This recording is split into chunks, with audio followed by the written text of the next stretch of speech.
Have you ever wondered where we got the phrase, keep the ball rolling? Most idioms are phrases whose meanings are figurative and not literal, but not this one. The phrase was born out of the presidential election of 1840. The Whig candidate, 67-year-old William Henry Harrison, at that time the oldest candidate to ever run for president, was going up against the Democratic incumbent, Martin Van Buren. Van Buren's people tried to make a big deal about Harrison's age, claiming he was an old man who'd rather sit in a cabin drinking hard cider than actually govern.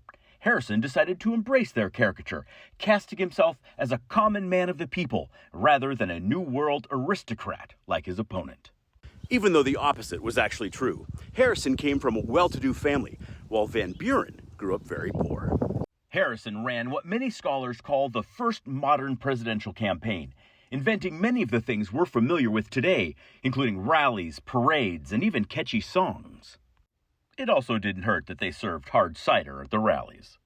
Harrison had a lot of fans, and some of them made a gigantic 10-foot-tall paper ball. They covered it with campaign slogans and rolled it from town to town.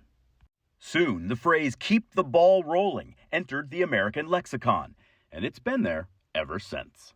Funnily enough, this brings up another catchy American phrase you've probably run into over the course of your life. Tippecanoe, and Tyler too. Tippecanoe referred to Harrison's nickname, Old Tippecanoe, which he earned in the military after defeating a Native American confederacy in the 1811 Battle of Tippecanoe. And Tyler referred to John Tyler, Harrison's running mate. While I've already addressed the question posed at the beginning, allow me to tell you the rest of the story, because it's no less memorable. Election Day in 1840 broke records, generating one of the highest voter turnouts America has ever seen. More than 80% of the country turned out. Harrison won decisively, becoming the 9th president of the United States. The son of a signer of the Declaration of Independence, Harrison was the last president born as a British subject in the 13 colonies. But his triumph was short-lived. Well, you probably grew up hearing that Harrison got pneumonia after giving the longest inaugural address in history in the rain without a coat or a hat.